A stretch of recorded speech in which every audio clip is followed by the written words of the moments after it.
We'll hear argument first this morning in Case 1010, Turner versus Rogers. Mr. Waxman. Mr. Chief Justice, and may it please the Court, due process requires the assistance of counsel before an alleged civil contemnor can be incarcerated. That categorical rule flows from the imposition by a court in a formal adversary proceeding of what this Court has termed, quote, the awesome prospect of incarceration. Of course, it's a formal adversary proceeding in a very limited sense, and not in the sense that caused us to require counsel to be provided in criminal proceedings where the other side is armed with legal knowledge that the poor defendant does not have. Many of these proceedings do not involve counsel on the other side, do they? Well, Justice Scalia, the answer is yes and no. I don't think that you can call this non-adversarial because South Carolina, as a matter of counsel, is it not true that many, perhaps most of these proceedings do not have counsel on the other side? It is the wife who is trying to get a payment of the defaulted alimony and does not have counsel to do it. I think it is the contrary is true. According to the government statistics, 70% of non-custodial parents either have no income or have income less than $10,000, and therefore, in every state that accepts TANF funds, which is every state, they are represented by the state agency. And South Carolina, in this case, has made a rule that in state cases, and that also includes non-welfare cases where the custodial parent has chosen to be represented by the state entirely carries its prosecutorial burden by filing a rule to show cause and an affidavit showing the arrearages, and that places the burden, which South Carolina says is a heavy burden, on the defendant to prove inability to comply as a condition of maintaining his liberty. Well, if we agree with you, isn't this going to create an imbalance? Now, in this case, Ms. Rogers was not represented by counsel at this proceeding, was she? Ms. Rogers, in most of the proceedings, and it does vary from one to the other, let's put it this way, in all of the proceedings, the charges and the state's prima facie case of willful contempt was established by a state employee. Yes, the state employee sends out the rule to show cause and proof that evidence that the non-custodial parent is in arrears on the child payment. So let's see what would happen if counsel is then appointed in one of these cases where both the custodial parent and the non-custodial parent are indigent and perhaps not very well educated. Counsel is appointed for the non-custodial parent. Mm-hmm. And counsel comes in and says, this is the income of my client, and he's hurt. He was hurt on the job. All his income is Social Security disability benefits, and he doesn't have enough money to pay child support. Now, the custodial parent, who has no attorney, says, he's not really hurt. I see him walking around. He's going hunting. He's shooting baskets. He's driving around in a new car. The title may not be in his name. He's out on the street corner. He's buying drugs. He's drinking alcohol. But I don't have a lawyer, and I can't prove any of this. So you've created a great imbalance there, haven't you? Not at all, Justice Alito. First of all, in the majority of cases, the Department of Social Services is in fact the real party in interest and the moving party. And in any private case, for a nominal fee, the custodial mother can have the Department of Social Services act in that role as federal law requires the state to do. Well, why don't you argue for a rule that the state must provide counsel for the defendant in these cases where it has provided counsel or there is paid counsel on the other side? Wouldn't that be fair? That would certainly be more than fair. And the number of instances, let's be clear about this, the number of instances in which the state will be required to appoint counsel for the alleged civil contemnor will be in cases where, there's no reason why the state of South Carolina, when it issues the summons and the affidavit, says fill out this form and let us know whether you have assets or have income. And of those cases where they believe that this is a turnip, not a deadbeat dad, they will proceed with remedies other than incarceration. It's only when they want to proceed in the face of a form that shows indigence and inability to have counsel that the state has to provide a lawyer before it puts this man in jail. Mr. Waxman, in your opening statement, you said whenever, in a civil contempt, a person is subject to incarceration, he or she is entitled to counsel. In your opening statement, you didn't limit it to cases like the case we have before us, that is, where the defense is, I'm unable to pay, therefore I can't get out of jail.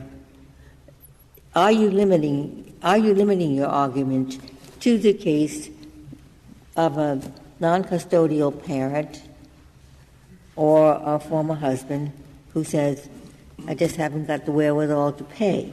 Or are you making a broader claim that any time someone is subject to incarceration, they must have counsel? It is definitely the broader claim. That is, this decision about counsel has to be determined ex ante, because the state, and this is our limit, I suppose, our more limited request for a categorical rule, where you have a state that has placed the burden on the non-custodial parent. Well, my question is follows from what I think Justice Ginsburg must have in mind. My understanding is that it's a commonplace if the witness declines to testify even though the witness has immunity, or the attorney or the witness declines to produce a document, the judge said you will remain in jail until you comply. In most of the states, I think he's allowed counsel. But does the broad statement that or the broad argument that you responded that you're making when you answered Justice Ginsburg's case apply there? So we are in effect saying in all these cases you must have appointed counsel. No. Our submission is any case in which the state proposes to deprive somebody with an unqualified right to liberty of that liberty by actual incarceration, there is a right to counsel. Now, there is You're a right committed to custody until you testify. Well, Mr. Bailiff, take him out.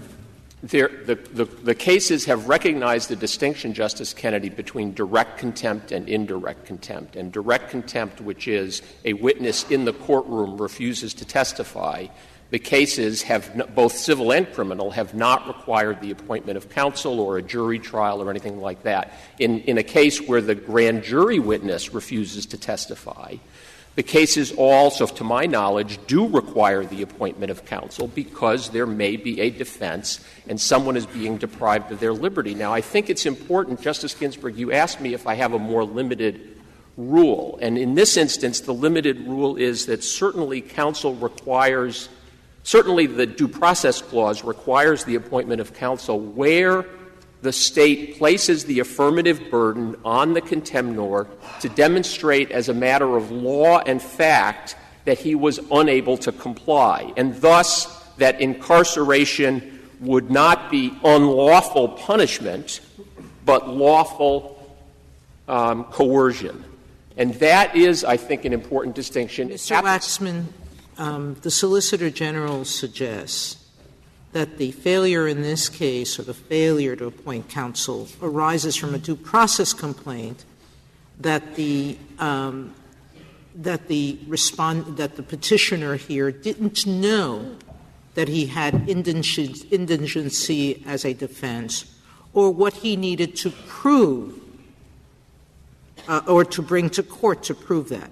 Why wouldn't the Solicitor General's solution of saying, as long as a state tells a defendant that they have a burden of proof and some contours of what proof they need to supply, or on that issue, that would satisfy due process? What can a lawyer do when someone comes in and says, and I'm not earning any money, I can't earn it, blah, blah, blah. The reason, End of story. The reason it doesn't why do you satisfy, even if the defendant is advised that there is an inability to comply defense and that a sentence imposed where there is an inability to comply is unlawful under Gompers and Bagwell, and for that matter under South Carolina law, is that the showing that the burden that the defendant has to shoulder, the showing that the defendant has to make is both legal and factual, and neither one of them is straightforward. It's legal, for example, because there are lots of legal questions built into the unable to comply defense, including what it means to be unable to comply, intentional underemployment, the allegation made in this court that he's using up all his income on drug use, the ability to — He admitted that. Well, no, he admitted that At he was least up until the accident. Yes, exactly. But the point is that using intentional underemployment, the drug use, the ability to incarcerate somebody so that they can reduce their arrearage on a work release program, perhaps the requirement that he sell his $1,500 car, those are all legal questions as to whether they constitute an inability to comply. And you don't think that an individual is capable of saying, I can't, yes, I am, or no, I'm not using up my money on drugs? That's my preference? I mean, the first of all — Or I have a $1,500 car, but I need it to be able to do something else? Justice Sotomayor, even leaving aside all of those undecided questions under South Carolina, legal questions under South Carolina law, even as to the facts that you've addressed, the burden is not insignificant. Recall that a mere assertion — I mean, in this case, this man filled out a form certifying that he had no income and one asset, a car worth $1,500. In order — the courts have said that assertions don't satisfy. Where is that form in the record? Where is the form in the record? The form is in the trial record. We did not include it in the joint appendix. We can make it available to the court. It is in the trial record, and we didn't understand at the time we were filing that the United States would be making an argument that the submission of a, quote, simple form would satisfy due process. I thought of lodging it, but I think the court's lodging rules — Counsel, Mr. Chief Justice, I'm sorry. You have stressed that the burden in this case is on the defendant. Would your position be different if the burden were on the complainant? I think our case would not be as strong. To be sure, in the criminal contempt context, the burden, of course, is on the state and to prove beyond a reasonable doubt. But there is an acknowledged right to counsel, and there was for decades before this court considered criminal contempt to be a crime within the meaning of the Sixth Amendment. So I think we would still, even if the burden had shifted, the broader rule we're asking for is, look, here the state is sending a man to jail repeatedly on the premise of exacting compliance with court orders and on the theory that he holds the keys to his own pocket because he can always choose to comply. And our submission is that when the state uses that sanction on the basis of that theory, due process demands that it guarantee the assistance of counsel to assure that the district court is right and that the sentence imposed is lawfully coercive and not unconstitutionally punitive. Mr. Westwood, suppose the court thinks this. Suppose the court looks at this record and thinks this is a broken system and a violation of due process. But requiring a counsel in every case may go too far, and there may in fact be alternate procedures that a state could adopt that would comply with due process. And I know that this is not your submission. It's instead the Solicitor General's submission. But if pressed on that point, what procedures do you think would be capable of giving a person in this situation a fair shake at this? Certainly, I mean, we think that given the way the adversary system works and given the legal nature of the determination that a judge makes depriving somebody of liberty, and given the significant burdens that are faced in carrying the burden to establish that, there are no — due process requires the application of what this court in Lassiter called the general rule or the presumption that civil or criminal, when the state chooses to absolutely deprive somebody fully at liberty of his liberty, it must provide counsel. I mean, I suppose the closest second would be what Justice Powell, providing the fifth vote in Vitek, provided, which is, even in that case where the decision was being made by a mental health professional and the issue involved the transfer from somebody in state prison to a state mental unit, a much diminished liberty interest, even Justice Powell, providing the fifth vote, said, well, in light of the nature of the decision being made and the decision-making body, I wouldn't always require counsel. I would think that a trained mental health professional. Mr. Waxman, for those of us who think the Due Process Clause doesn't contain whatever we think it ought to contain, but contains what the people who ratified it thought it contained, what's the earliest case that you have which adopts the proposition that you're now espousing, that whenever a civil contempt citation is imposed upon an indigent person, that person is entitled to counsel as a matter of due process? Justice Scalia, if I had such a case, it would have appeared quite prominently in my brief. There is no such case, but let me make 2 points about history and what the Due Process Clause means, notwithstanding what some of us might like it to mean.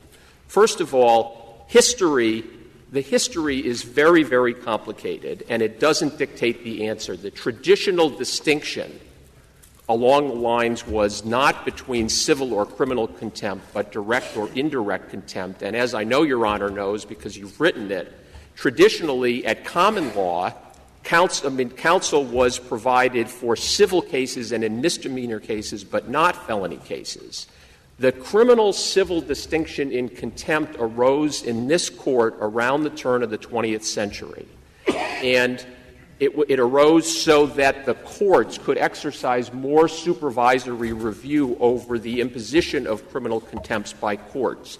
Now, in Cook and Oliver, this court, as I said, long, long before it recognized that criminal contempt was a crime entitled to all Sixth Amendment protections, held that because of the nature of the deprivation of liberty, the appointment of counsel was required. And our submission here is, as this court has recognized, the distinction between civil and criminal contempt is the question of whether you have coercive imprisonment or imprisonment as punishment. And in almost every case, the sentence involves some aspect of both.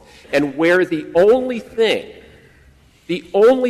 that keeps the coercive imprisonment from being unconstitutionally punitive, absent a jury trial right and proof beyond a reasonable doubt and counsel, is the ability to comply with the court's order. And that burden is put on the defendant, even though it is the state's burden to prove willfulness, fundamental fairness as due process. Whenever there is an erroneous judgment in a civil contempt case, it becomes a criminal contempt case. Is that what you're saying? This court has said in Bagwell and in Gompers that in the event that the sentence applied, in Bagwell it was a fine, in Gompers it was imprisonment, served only punitive purposes and could not be coercive because the defendant could not comply, that sentence was unlawful because it had not been imposed following a proceeding in which the government I'm still curious. Are you finished?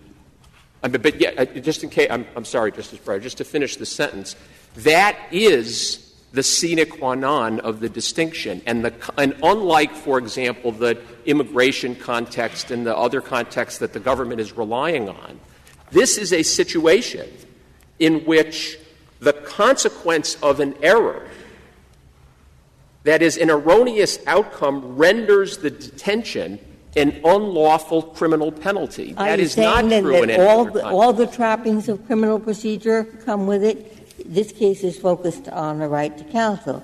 But what about, burden of proof? What about a jury trial? No, Justice Ginsburg. This Court has made — we're talking about a determination ex ante before the man is sent to jail, in this case for repeated long periods, with should he be appointed counsel.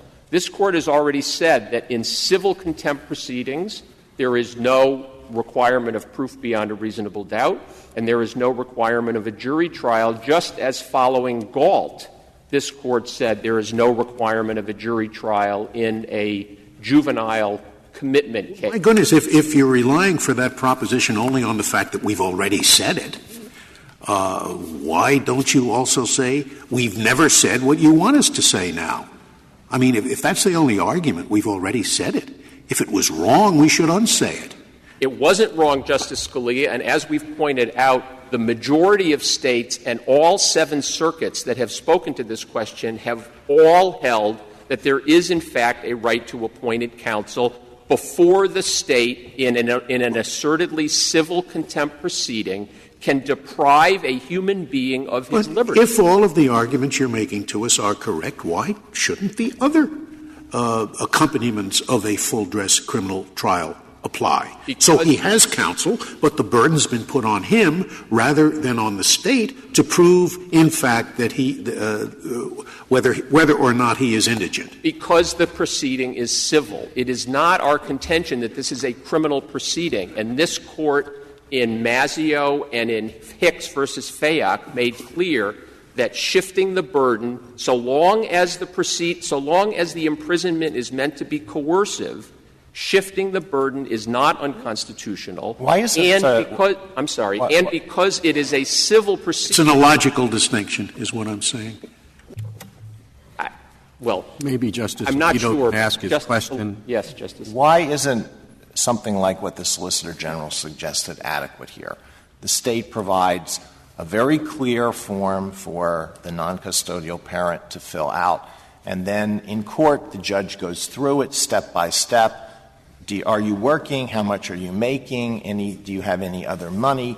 What expenses do you need for living? And then if you run into some of these complicated legal problems, or arguably complicated legal problems that you referred to, maybe in particular cases there would be need for the appointment of counsel. But why isn't that adequate to deal with this situation, rather than a categorical rule that you have to have counsel appointed in every case where there's an issue about ability to pay?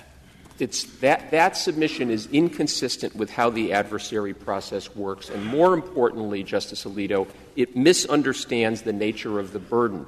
Unlike in Gagnon versus Scarpelli, where the mine run of cases only involved the parole revocation board to determine whether somebody had subsequently been convicted, here the mine run of cases involves things that an uncounseled lay, often undereducated, often incarcerated defendant can't do. For example, you think the issue here is more complicated than the issue about whether somebody's probation should be revoked? Well, what Gagnon versus Scarpelli said was, in the mine run of cases, all that is inquired with respect to somebody who has a highly reduced liberty interest in an informal proceeding is whether or not they have subsequently been convicted, yes or no. And if it's any more than that binary factor, counsel probably is going to be required. And our submission is the mine run of these cases involve the marshaling of evidence and testimony that uncounseled, uneducated defendants Mr. are Waxman, not likely to be able to do. Mr. And Waxman, legal question. You mentioned Lassiter, and you mentioned something that Lassiter said in passing. But what was at stake there was deprivation of parental status. And the Court said, sometimes, in some cases, yes, but we're not going to make across-the-board rule. Now, that deprivation, some people think, is the worst possible for a custodial parent, to be told you're no longer a parent, you no longer have a child.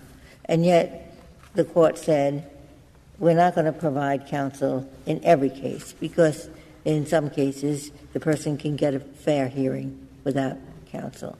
Right. And what the Court, and recognizing that Lassiter is dicta because it did consider that context, what it said is we have to do the Matthews versus Eldridge balancing against a generalization, what is a preeminent generalization that exists in our case law, which is that there is a presumption that an indigent defendant has a right to appointed counsel only when he loses or may be deprived of his liberty. Since that doesn't apply here, we have to do the Matthews versus Eldridge balancing against a presumption that cuts the other way. My concern is, and it's been brought up in some of the other questions that Justice Ginsburg asked earlier, I just have the sense that there are thousands of these hearings around the country, and they're very important in order to ensure child support, and that if we adopt your rule, in many cases where counsel are now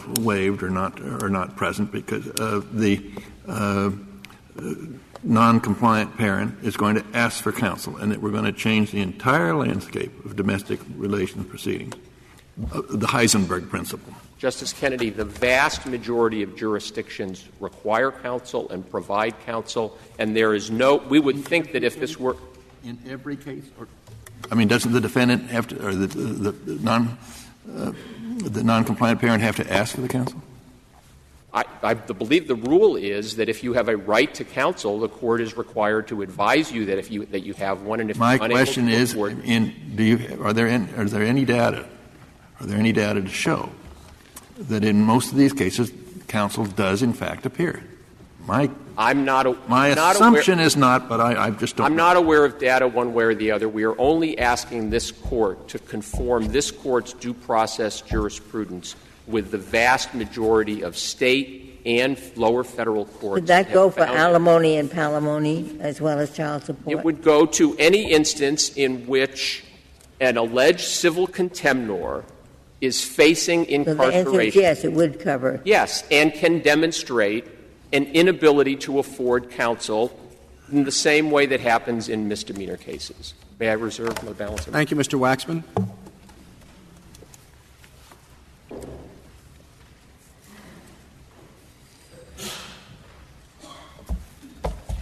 Ms. Kruger?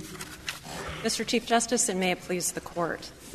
In civil contempt proceedings to enforce orders for child support, due process requires a meaningful opportunity to be heard on the simple and straightforward but critical question that characterizes remedial sanctions in this area, whether the non-paying parent has the ability to pay. Ms. Kruger, you say that the procedures here were inadequate, but the counsel in every case is not necessarily required. And you say alternate procedures can provide people in this situation with a fair shake. But then when you look at the procedures that you actually say would comply with due process, they are remarkably anemic. Basically, you say that a form has to be provided. You don't require that there be anybody attached to the court, the kind of person that Justice Powell might have been talking about in VTEC, some kind of caseworker, to assist the person with whatever questions he might have about the form or about how to fill it out.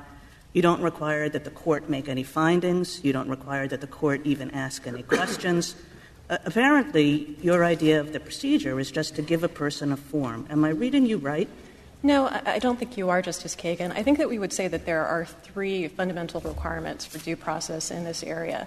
The first is both information regarding the nature of the inquiry that's going to be made at the— I'm sorry, I'm not hearing you. Could you speak more loudly? Certainly.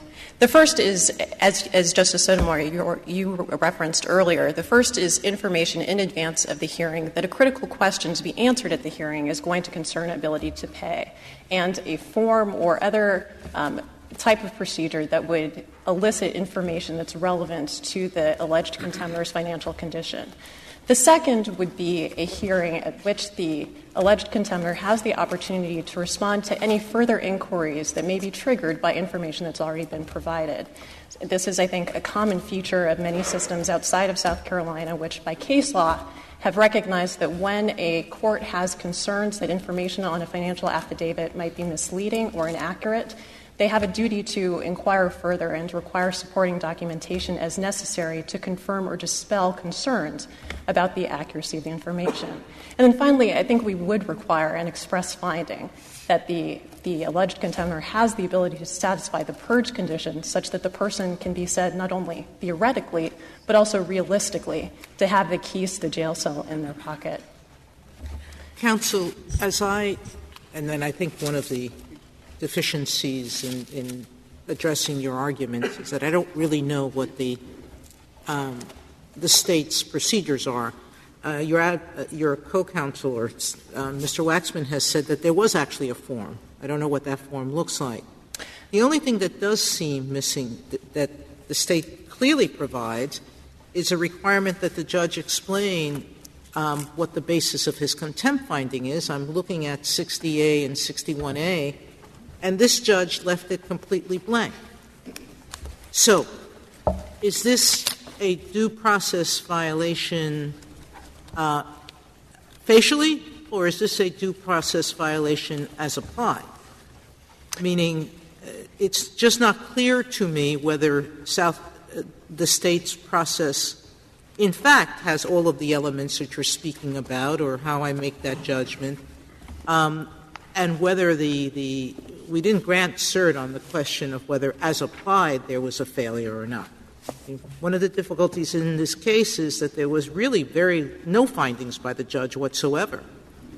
I think that's right, and I think it's also right that South Carolina, at least as so far as the record reveals, doesn't require a finding that the alleged contemptor has the ability to comply with a purge condition, as opposed to requiring a finding of willful violation of the court's order. The form, the order for contempt of court itself, 61A, does require the judge to fill out an answer as to whether he thinks the defendant is gainfully employed or has the ability to make the payment. So it was just absent here. The question on the form relates to a past condition as opposed to present ability to comply with a purged condition. So the two inquiries are distinct. Why isn't the requirement that the judge satisfy himself that there's a willful failure to comply with the order, why doesn't that amount to saying the judge has to satisfy himself that this individual cannot pay or can pay? It's not willful if he can pay. Well, if he can't pay. If he can't pay, it's... You know what I mean. I do know what you mean. I understand you, Justice Scalia. I think there are two separate questions, both of which concern ability to pay, but one of which is retrospective and the other is prospective. The question whether the alleged contemptor has willfully violated a child support order is a retrospective question. Did the alleged contemptor miss child support payments because he wasn't gainfully employed and didn't have the ability to comply? And then the question for purposes of determining an appropriate sanction is, does this person have the present ability to comply, such that sending that person to jail might reasonably be expected to induce them to carry out their financial obligation? Just to be clear, your answer to the question presented is no, right? It was not error for the South Carolina court to say there's no constitutional right in this type of a proceeding to appointed counsel. That's correct, Mr. Chief Justice. We think that there is no categorical right to appointed counsel in all civil contempt proceedings. Is there a state, we've been told that in many states, appointment of counsel for an indigent non-custodial parent who has child custody arrears, that counsel is automatic. You have described something less than counsel. Is there any model, any state where there is such a procedure so one might find out how it's working? I don't think that there's any one place you can look in order to see what features states are employing. We know anecdotally from talking to individuals who are responsible for running programs in individual states that they do ordinarily, even in states that don't categorically require the appointment of counsel, satisfy each of the three procedural protections that I outlined earlier in response to Justice Kagan. So, for example, in New Mexico, which hasn't recognized a categorical right to appointed counsel, there is a solicitation of financial information in advance of the hearing. That information is reviewed by a caseworker who will make the decision whether or not to refer the case to civil contempt proceedings. There is a hearing at which further information is explored or elicited, and ultimately there's a determination made whether the alleged contemptor has the ability to comply. What about an aide who is not counsel? I mean, family court has a lot of auxiliary people, like child advocates, who are there to assist people who need some kind of representation, but not necessarily a lawyer. Is that any part of your of what you would propose? I think it would certainly be open to the court to consider whether or not having the assistance of a layperson who may not necessarily be a lawyer would be a requirement of due process. But I think given the nature of the inquiry, which goes to financial condition, it's the kind of information that individuals provide on a regular basis without the assistance of either competent lay people or lawyers with legal expertise. It seems unnecessary to satisfy the commands of fundamental fairness in order to create that requirement across the board. In much the same way, I think it's unnecessary to appoint counsel in every case, as opposed to taking the modest and relatively inexpensive steps that we've outlined in order to ensure a meaningful opportunity to be heard. Is the form you have in mind something different than the form, the IFP form that would be filled out, say, by 2255 petitioner? I don't think it would, Justice Ginsburg, but precisely what the form would contain would have to be tailored to the law and the relevant jurisdiction. So where the determination is made on the basis of assets and income, it would be appropriate for the form to elicit that information. Where in other jurisdictions the law is clear that the other information may be relevant to that inquiry, it would be appropriate for the form to elicit that information as well.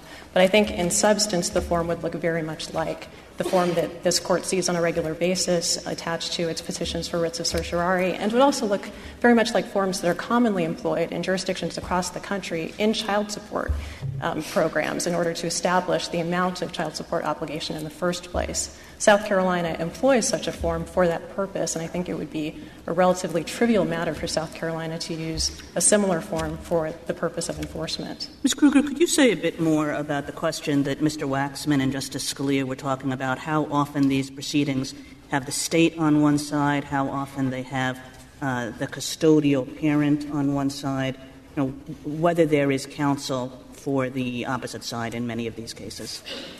There is in some, but not all, Justice Kagan. It's true that the state is often, though not always, represented in these proceedings, not always by lawyers as opposed to caseworkers or other non-lawyer personnel who work for the Departments of Social Services. Thank you, Ms. Kruger.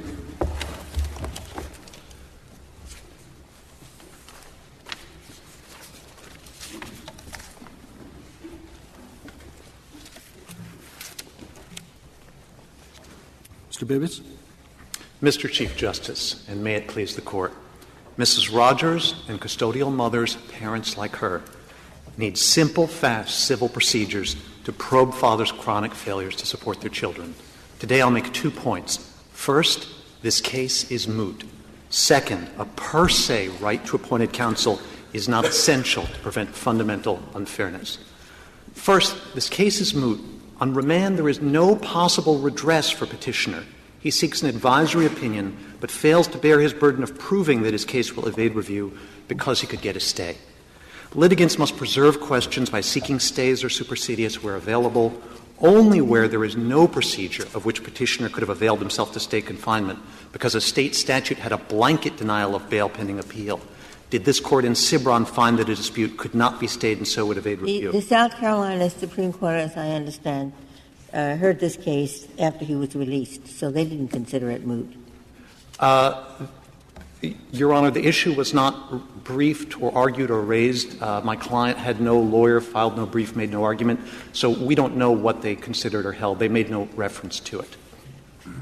But it was the fact, was it not, that he was already released? Yes, that's correct, Your Honor. I suppose we have held, haven't we, that states can have different concepts of mootness than the federal one? Yes, Your Honor, that's right. And South Carolina deals with this issue. Obviously, in this Court, the issue is an Article III question. And because the evading review doctrine is an exception to Article III's normal requirements that federal courts have jurisdiction only over live cases or controversies, it should be construed narrowly, only where essential to preserve review. Here, petitioner didn't ask for a stay. If he had asked, Counsel, do we have jurisdiction over any matter that isn't rendered in a final judgment in state court? No, Your Honor. So if we don't have jurisdiction over anything but a final judgment, how could we ever grant a stay if the state refused to?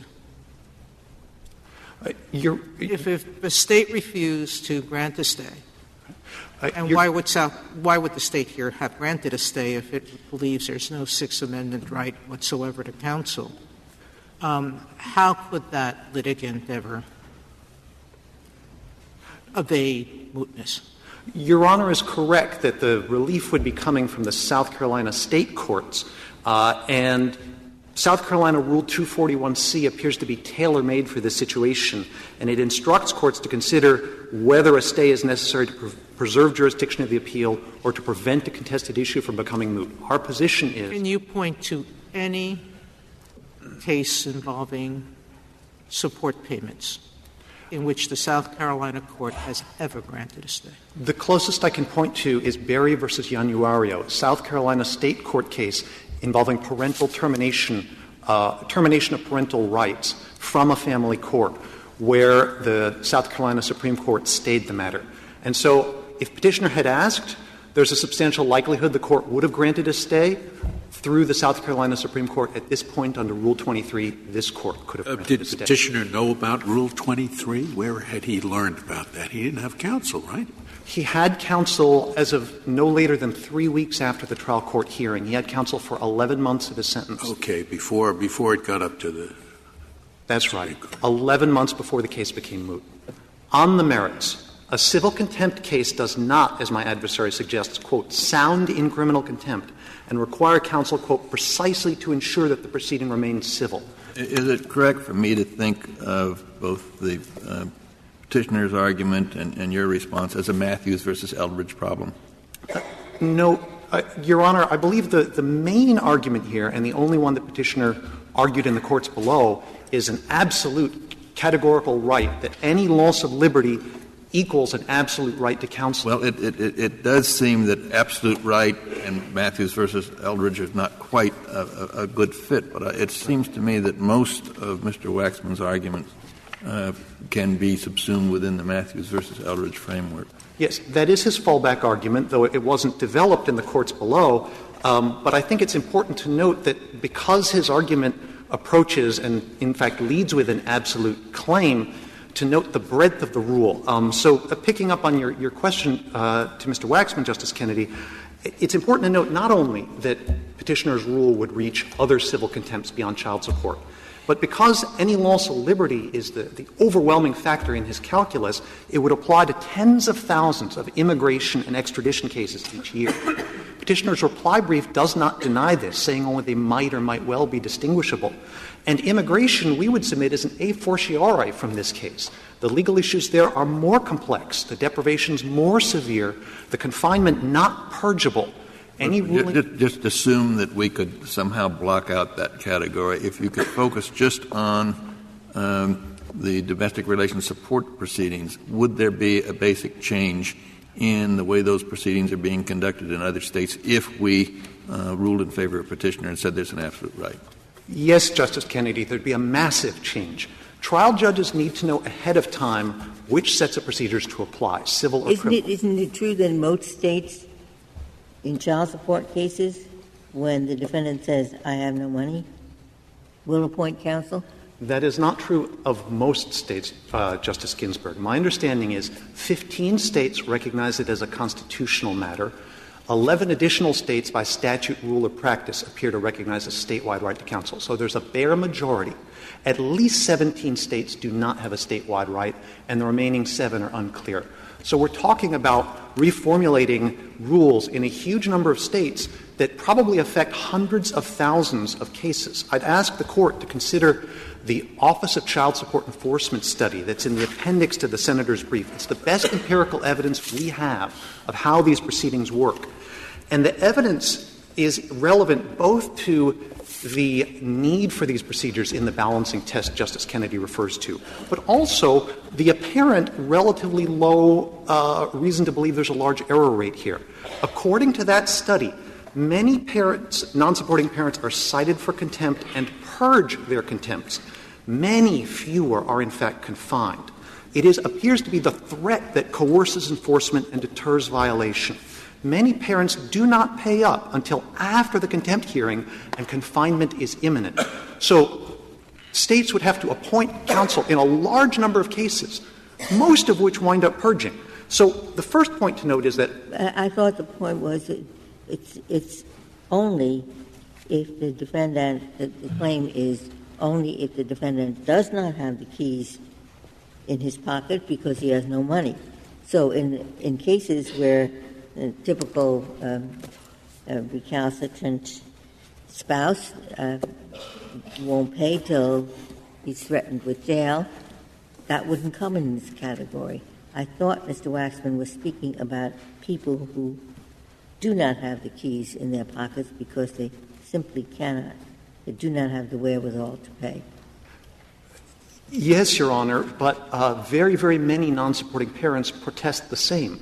And so it is true that the slice of those brought to civil contempt hearings is only a small fraction of the overall caseload. Yes, and I suppose you could say that in advance the judge and the appointing authority simply wouldn't know. Exactly, Justice Kennedy. Trial judges need to be able to protect themselves. They need to be able to know when they go into a hearing whether to apply civil or criminal procedures. And that's this Court's lesson in Hicks v. Fyock. Hicks said a judge needs to know ex ante based on a couple of simple rules. Quote, if the relief imposed here is in fact a determinate sentence with a purge clause, then it is civil. Then civil procedures apply. And if the remedy runs to the injured party, then it is civil. But even cases that have overturned erroneous civil contempts do not, as my brother Mr. Waxman suggests, become punitive and criminal. Maggio and Shilatani recognized that they remain civil. Shilatani declined to find a right to indictment or jury trial because it was a civil case. To go back to the empirical... Counsel, I took the Solicitor General's position to be, and yes, they may accuse me of not being accurate in what I took their position to be, which is the rule would be simple. You, a state, are free to run these procedures as you choose. But not to provide counsel, you have to meet some minimum Matthews versus Eldridge requirements. And so the rule is simple. The state can do what it wants, but it has to provide minimum due process. And they previously set forth the three. yes. All right? So really the answer is, no, you're not automatically entitled to a lawyer if you're providing minimum due process. If you're not, then you have to provide a lawyer. Yes, sir. All right? What's wrong with that rule? That, I think, is what the Solicitor General is suggesting. So, first, what's wrong with the rule?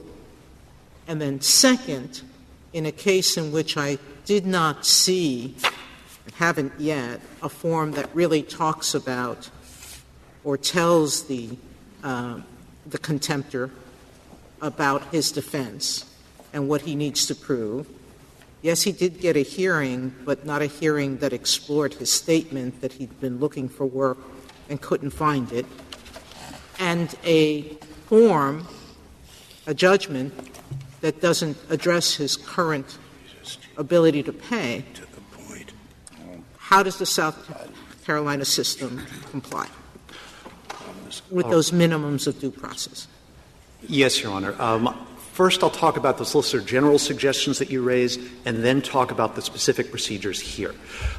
We think the Solicitor General's suggestions are interesting. They're worth exploring. They were raised for the very first time at the merit stage here, so there's been no development. We don't know what other states are doing, the range of options out there, the non-constitutional measures which in the criminal context for guilty pleas were developed through rulemaking, Rule 11, lots of testimony and inquiry. That's appropriate for development when presented and allowing those other bodies the first crack at them. Mr. Bibas, I have a question about the position of the government in this case. The government agrees with you that you don't need counsel, but says that we ought to reverse the judgment anyway because the other aspects of due process which the government asserts would make it unnecessary to provide counsel did not exist in this case. Do you think under our ordinary rules we can do that? No, Your Honor. That's beyond the question presented. The question presented was just whether counsel was necessary, right? That's correct. And I suppose it's fully within the power of the government to say why, in general, counsel is not necessary because these other procedures are good enough, but then to come forward and say, moreover, those procedures were not applied in this case and therefore you should reverse. That's a new point, it seems to me, isn't it? Yes, Your Honor, and as Justice Sotomayor pointed out, that's not what this Court granted certiorari on. And this is a case What about, you stress that this falls on the civil side, so why shouldn't we take Rule 54D as our model and say that instructs the Court that you give parties the relief to which they are entitled, even if they haven't asked for that relief, even if they've asked for something that they can't get? We don't do that. Justice Ginsburg, I don't believe this is a question about relief. I believe this is a question about what constitutional right is implicated. This case arises from a state court. The failure to raise the issue below is jurisdictional and is not — that issue is not before this. I don't know that answers my question, because the way I phrased the question is very specific. South Carolina, there's no constitutional right to counsel in every proceeding. But the question presented was whether South Carolina erred that an indigent defendant has no constitutional right to appoint the counsel in any civil contempt proceeding. And if the answer to that is, if the civil contempt proceeding does not comply with minimum due process requirements, counsel is required. Your Honor, I respectfully — Then isn't that an answer to the question presented? I don't read the question presented that way, Your Honor. We can argue about that later. Okay. Yeah. Well, I would think that the rule would be that if South Carolina has not complied with minimum due process procedures, minimum due process procedures are required. Not counsel is required. Yes, Justice Scalia. In a case presenting that issue, that's the appropriate remedy. So go back to the here. Think of what the government says should happen. You should give them a form, and the form should say, do you have money to pay or not? All right, so what did happen? Did the judge ever ask him? Here's what happened, Justice Breyer. The rule to show cause at Joint Appendix 50A said in all capital letters, must bring proof of employment. This was Petitioner's sixth hearing. He was familiar with the issues before. At Petition Appendix 17A — Did he bring some proof of employment? He did not. All right, so then why would you put him in jail? He has no job. All right. He explained that he, in fact, tried to explain why he didn't have the money, that he had been both his drugs and 2 months of disability. The judge on the next page, Petition Appendix 18A, he heard the testimony. He saw his demeanor. He didn't believe him and found him in willful contempt. And what do you mean he didn't believe him about what? That he had no money? That he did not have the money. Okay, so he thought he did have the money. That's our reading of Petition Appendix 18A. Well, we couldn't really tell, could we, Mr. Bibas, because he completely ignored the question. The entire transcript is less than 2 pages long. Mr. Turner talked about how he had no money and he was disabled. The Court completely ignored him. The Court also ignored the questions on the form for the order of contempt about whether he had any money. The Court ignored that as well.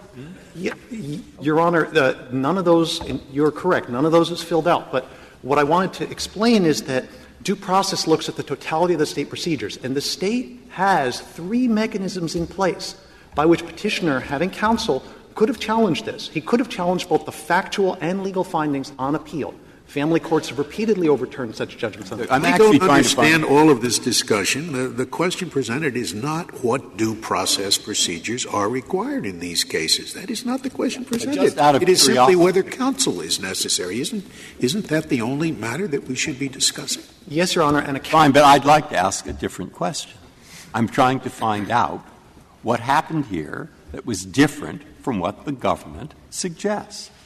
The government suggests provide a piece of paper that's asked certain questions. Yes. What I'd like to know is what's different in this proceeding from what the government suggests. That would have, perhaps on no one else, but could have an effect on the way I decide the case. Yes, Your Honor. There was no such form provided, and there was not a form. I understand there was no — look, if he asked the questions orally, yes, I might be tempted to say it doesn't matter. So I'm trying to say what really differed from what the government wants. Whether in a form or orally, a judge could ask such questions, as Justice Sotomayor pointed out. There's a form in the appendix. Whether what happened here or not is not the question. The record is insufficient because Petitioner didn't develop it. The government is not a party here, is it? No, it's just an amicus. So this expansion of the question presented from whether counsel is necessary to what are the due process procedures required is all at the suggestion of an amicus. Is that right? Yes, Your Honor. And so to focus on — Skip that one. What I'm trying to figure out, and I'm sorry I may be the only one trying to, I'm trying to figure out is what, in general, is the fairness of such situations in where the woman is normally the one with the child, the man is normally the one who doesn't pay. Is it true, for example, that in most such situations across the country, the woman has a lawyer, but the man doesn't? Is that true or isn't it true? There must be some organization that studied that. Yes, Your Honor. That's we don't have good nationwide statistics. What I can say is our understanding is that, first of all, Petitioner is incorrect in saying that the government has a lawyer here who is prosecuting. He is conflating the clerk of the court issuing a ministerial rule to show cause with the presence of a law-trained prosecutor. That is not the case in South Carolina. That is not the case in very many cases. So the answer to what I think of, in my own mind only, is very relevant. Whether the woman has a lawyer but the man doesn't is, I don't know. It is not that is the answer. We don't have good information on that. We don't have good statistics as to how often. Fine. Yes. Counsel, do you know why we're not hearing from the State of South Carolina? Because the State was not a party to — No, I understand that. They were involved below. They decided not to become a party before the State Supreme Court. Is that right? Yes, Your Honor. Why aren't they defending their procedures? Maybe an unfair question since you don't represent I don't know. All I can say is Mrs. Rogers went anticipating that she would receive child support. Mrs. Rogers went off welfare in 2003. After that point, the State ceased to have a direct financial interest, and the State has written a couple of letters in the joint appendix saying that because we are not a party to the suit, our financial interest is not directly implicated. I think it would be a great financial interest if they have to provide counsel in these thousands and thousands of cases. That is a broader systemic interest, and the State did, in fact, join an amicus brief to that effect in this case. Could I ask a question about your mootness point? Yes. You say it's not capable of repetition and yet evading review because should this happen again, he could get a stay as he could have gotten it in this case.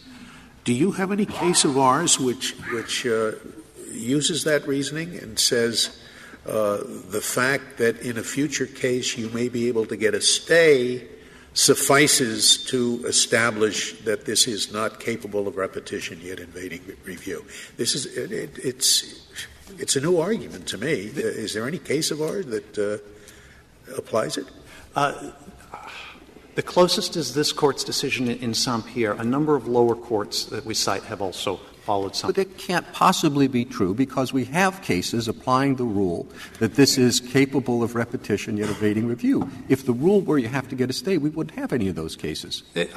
No, Your Honor. In abortion cases, election cases, stays are practically impossible. This is a different category of case where stays are available, and those cases also seek prospective relief. If I might go back to the financial interest that you pointed out earlier, the reason the State would care here, it's not that there's a State fisc interest here that's substantial, but the reason that matters to my clients is because the huge fiscal burden here could deter many States from this enforcement. In fact, it has. In New Jersey, after the State Supreme Court recognized in Pasqua a right to appointed counsel, New Jersey stopped using civil contempt enforcement. When a State has to appoint counsel and stops doing so, it removes deterrence in a massive number of cases. Do we have any computation about what it would be, what the counsel fee would be as opposed to keeping someone in prison for a year? We don't have those numbers, but I also believe that's not the correct inquiry, Your Honor, because it's not just the few people who are confined. As I was saying earlier, if the percentage of those going to these hearings who are actually confined is in the single-digit percentages, as some of the numbers in the State's appendix suggest, then you're getting a huge leveraging effect of many people being coerced into paying before going into confinement or immediately after going into confinement. So the State can permissibly weigh those costs and benefits. That's for the State legislature. To go back to Justice Breyer's question earlier about what due process might require, I think it's important to focus on that these procedures are straightforward, informal procedures navigable by laymen. The most natural thing in the world when being accused of not paying is to say, but I can't pay, and to follow it up with an explanation. I applied for this job. I'm out of work. I got sick. But there are things that you look at housing courts. No, I mean, housing courts, I would think, is fairly common. Somebody owes somebody $25 or whatever it is. The judge says pay it into court. And what happens if they don't pay it into court? We haven't looked at that, Your Honor, and I'm sure the same arises in administrative appeals and small claims court, any number of places. Here it's a simple, intuitive issue, and South Carolina, like other states, uses relaxed, informal rules of evidence and procedure. There are effectively no rules of hearsay or authentication. There are things the judge could have asked, though, that and put on the record, and it might have cleared this up. He could have the petitioner here said he wasn't working and he couldn't work because he had been hurt. So the judge could have asked for medical records to substantiate that. And then the petitioner admitted that until recently, apparently he had been taking meth, he had been snorting coke. The judge could have said, all right, you had the money then to buy those drugs. Now, where did you get that? And why do you no longer have that source of money? He could have gone through a few simple steps, couldn't he, to make this, to eliminate the problems. Yes, Your Honor. And whether that's salutary or ought to be considered in a future case, it's not the question here, but that could be worth exploring. It is a much lower cost than appointing counsel across the board. It's important to note that it's a little difficult to write the opinion if you were to prevail, saying there's no absolute right, but there might be in some other case, depending. We don't give much help to the system that way, because it might be that ultimately we would find that the balancing test is more complex than simply appointing the counsel. I don't believe this Court has to do that, Your Honor. In cases such as Gagnon and Lassiter, this Court laid out factors, said there's no categorical right to counsel, and the lower courts, our examination of the post-Gagnon cases suggests most of them have said, well, this is a pretty routine case, 85, 90%. Well, then you do think we should lay out the factors, and if so, what are the factors? I don't believe that it's necessary because we can't conceive of a legal issue here so complex that categorically a lawyer is necessary. Counsel, I don't understand how we could say that if you do not meet minimum due process procedures, you must meet more than minimum due process procedures. I mean, once we say that it's enough if you do A, B, and C, but this State has not done A, B, and C, how can we say, therefore, you must appoint counsel? All we can say is, you must do A, B, and C. I don't know of any instance where we impose more than the due process minimum because you have failed to comply with the minimum. Yes, Your Honor. Perhaps to go back to Justice Kennedy's point, if the Court were concerned about more specific guidance, it could point to at least in situations that involve relaxed informal rules of procedure where no rules of hearsay authentication, no jury trials, informal discovery, judges handle questioning, no State prosecutor, at least there might be no right to counsel. Well, I just don't know that all those things are properly before us. Well, then the appropriate thing is to answer the question that was raised by Petitioner in this case and not to go no need to go beyond that, I would suggest. Finally, let me point out that the closest analog in the legal system to the question here about inability to pay child support is inability to afford counsel. Our criminal justice legal system has extensive experience with that under the CJA, the Criminal Justice Act. In the federal system and most states, the burden is on the defendant to show his inability to pay counsel. But, Mr. Bibas, practically, when those forms are used, the person fills out a form, and mostly they're just accepted, aren't they? Your Honor, I don't believe they're rubber stamped. The statistics that I have seen show denial rates of 10 to 20%, in some counties as high as 35%. So there is a meaningful inquiry and meaningful denials, and all of those cases would violate due process on petitioner's logic. That cannot be the tidal wave to hit the criminal justice system. That is not an appropriate extension of due process. Because the issues here and there are simpler, far simpler than in Lassiter, a formal trial-type adversarial procedure where nevertheless no categorical right to counsel was required. It's important to go back. If one looks at the roots of the right to counsel in Powell and Gideon and Zerbst, Powell talked about the need for the guiding hand of counsel who are skilled in the science of law in order to deal with technical defects in the charging instrument, to deal with incompetent, irrelevant, or inadmissible evidence. In proceedings such as this, where there are no formal rules of pleading or evidence, there is not a need, certainly not a need for a categorical right to counsel. If there are no further questions, may I conclude? Litigants can themselves argue the common sense issue of ability to pay, just as they can address their ability to afford counsel without first having counsel. And the cost of appointing counsel across the board would deter states from enforcing custodial parents and their children's rights, as it has in New Jersey. Thus, this Court should dismiss for want of jurisdiction or else affirm. Thank you, counsel. Mr. Waxman, you have 3 minutes remaining. I have 3 points. Thank you, Mr. Chief Justice. First of all, the crux of this dispute comes down to whether this is akin to some sort of simple form that can be filled out that any lay person, no matter how uneducated, can deal with. Second, the question is how much of a burden is this going to be on the states? And third, the question of whether or not what counsel suggests as the Utah model or what he denigrates as the New Jersey model would be a way to square this circle. First of all, counsel says he can't conceive of a legal issue that can arise in this case. Let's just look at this case as an example. There was allegations of an admission of drug use. Does or does that not constitute an inability to pay? That is a legal question. It is not a factual question. Inability to comply is a legal defense, not a factual excuse. The allegation was he's not employed, but maybe he's not looking for work, or he's underemployed. Is that inability to comply for purposes of a coercive contempt sanction? That is a legal question. Our suggestion is he could be incarcerated so that he could be placed on work release in a county jail program and reduce his arrearage. Is that or is that not a permissible application of a coercive sanction of incarceration? The cases that we've seen have said no, but it is an open legal question. Even as to the marshaling of evidence, it is his burden not to just say, oh, I can't pay. He submitted a form that he filed for his disability payments that said, I have no income and I have a car that's worth $1,500. Did he have to pay that car, sell the car to pay or not? That is a legal question.